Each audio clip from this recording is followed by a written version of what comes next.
Slovák, jméno. Alfred Wetzl z Lugidenně. Te materiały to musicie przekazać ważnym osobom. Už nemôžeme ďalej čakať. Jo, zítra jdem na to.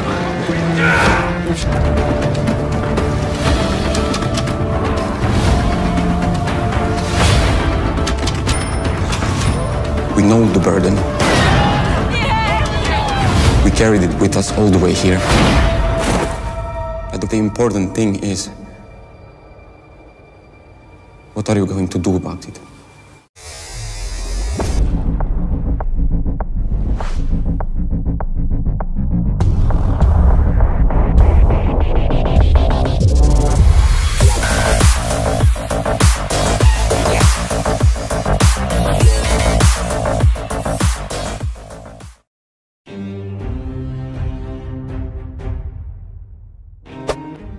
Holocaust atau Shoah adalah peristiwa pembunuhan massal orang-orang Yahudi di Eropa selama Perang Dunia II oleh Nazi Jerman yang dipimpin oleh Adolf Hitler, antara tahun 1941 sampai tahun 1945, Nazi Jerman secara sistematis telah membunuh sekitar 6 juta orang Yahudi di seluruh wilayah Eropa yang didudukinya. Selain orang Yahudi, sekitar 5 juta orang lainnya juga menjadi target karena alasan rasial, politik, ideologi, dan orientasi seksual. Pemusnahan ini dilakukan dengan cara pogrom, serangan dengan kekerasan, penembakan, dan pembunuhan massal di kamp-kamp menggunakan gas beracun.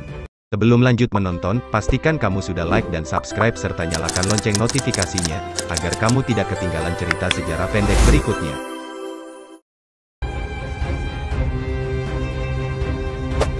Dalam sejarahnya, umat Yahudi di Eropa telah menjadi korban diskriminasi sejak lama. Orang-orang Yahudi bahkan terkadang dipaksa untuk pindah agama atau tidak diizinkan untuk melakukan profesi tertentu. Antara abad ke-17 hingga ke-19, sejumlah penguasa di Eropa mulai memberlakukan undang-undang untuk menghilangkan diskriminasi terhadap orang Yahudi. Akan tetapi, paham antisemitisme telah mengakar pada masyarakatnya dan sulit untuk dihilangkan. Bibit kebencian terhadap orang Yahudi pun muncul di benak Adolf Hitler sejak remaja. Dalam perkembangannya, berbagai peristiwa yang terjadi di sekitar Hitler membuat sikap anti-Yahudi yang tertanam dalam dirinya semakin kuat. Bagi Hitler, yang terobsesi dengan superioritas bangsa Jerman, orang Yahudi adalah ras rendahan yang menjadi ancaman bagi kemurnian bangsanya. Seperti banyak kalangan antisemit di Jerman, ia pun menyalahkan orang-orang Yahudi atas kekalahan Jerman pada Perang Dunia Pertama. Tidak hanya itu, Hitler bahkan menyalahkan orang-orang Yahudi atas segala sesuatu yang salah dengan dunia. Ide-ide inilah yang membuka jalan bagi pembunuhan massal orang-orang Yahudi.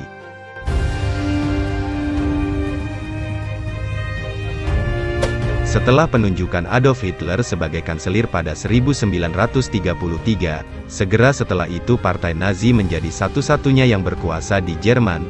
Nazi Jerman melaksanakan Holocaust secara bertahap, dimulai dengan pembangunan kamp-kamp pemusnahan yang dilengkapi dengan kamar gas beracun, kemudian dilanjutkan dengan eksperimen medis. Kamp-kamp tersebut didirikan di Auschwitz, Belzec, Chemno, Jasenovac, Majdanek, Mali Trostenets, Sobibor dan Treblinka. Pada tahap pengujian, para dokter Nazi menggunakan manusia sebagai subjek dari berbagai eksperimen. Metode persiapan pemusnahan massal secara sistematis ini belum pernah dilakukan sebelumnya dalam sejarah.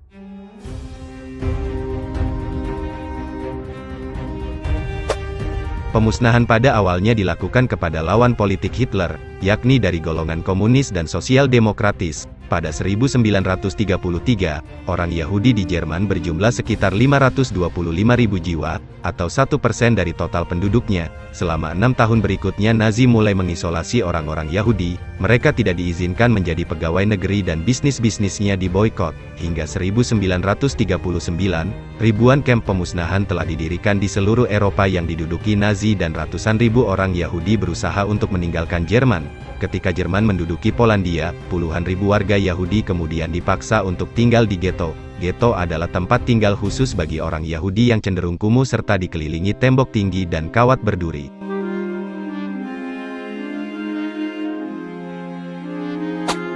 Memasuki tahun 1941, wilayah Eropa yang diduduki Nazi Jerman semakin luas. Penduduk Yahudi di wilayah-wilayah tersebut kemudian diangkut ke ghetto di Polandia. korban mulai berjatuhan saat Jerman menginvasi Uni Soviet, di mana 500.000 orang Yahudi di Soviet ditembak oleh tentara Nazi. Pada September tahun 1941, setiap orang yang ditetapkan sebagai Yahudi, ditandai dengan bintang kuning, dapat dijadikan sasaran terbuka. Kemudian pada akhir 1941, orang-orang Yahudi di ghetto Polandia mulai diangkut ke kamp-kamp pemusnahan. Pembunuhan massal menggunakan gas beracun di kamp dilakukan pertama kali pada Maret tahun 1942. Ketika ghetto mulai dilanda penyakit dan kelaparan, orang-orang Yahudi mencoba memberontak, tetapi usaha mereka sia-sia. Meski mencoba dirahasiakan, berita mengenai Holocaust sebenarnya sampai di telinga sekutu. Akan tetapi, pihak sekutu diduga terlalu fokus untuk memenangkan perang dan sebagian lainnya tidak percaya bahwa aksi keji itu dapat dilakukan oleh Nazi. Alhasil, orang-orang Yahudi tidak mendapatkan bantuan yang semestinya. Di kamp Auschwitz saja, diperkirakan terdapat lebih dari 2 juta orang Yahudi yang menjadi korban genosida oleh Nazi.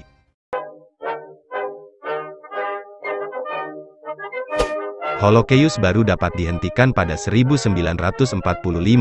Ketika Jerman kalah dalam Perang Dunia II dan Hitler melakukan bunuh diri. Kejahatan kemanusiaan ini menimbulkan dampak yang sangat hebat, terutama pada orang-orang Yahudi, antara tahun 1941 sampai tahun 1945, Nazi Jerman secara sistematis telah membunuh sekitar 6 juta orang Yahudi di seluruh Eropa. Jumlah korban tersebut adalah setara 2/3 populasi Yahudi di Eropa saat itu, di mana lebih dari 1 juta dari mereka yang tewas adalah anak-anak. Sementara itu, orang-orang yang selamat dari kamp pemusnahan merasa dapat kembali ke rumah karena telah kehilangan keluarga ataupun dikecam oleh tetangga non-Yahudi mereka. Akibatnya, pada akhir 1940-an, Eropa kebanjiran pengungsi dan tawanan perang. Hal itu memaksa pihak sekutu untuk menciptakan tanah air bagi orang-orang Yahudi yang selamat dari Holocaust, yang kemudian mengarah pada pembentukan Israel pada 1948. Selain orang Yahudi, sekitar 5 juta orang lainnya juga menjadi target karena alasan rasial, politik, ideologi, dan orientasi seksual, sehingga total korban Holocaust diperkirakan mencapai 11 juta jiwa.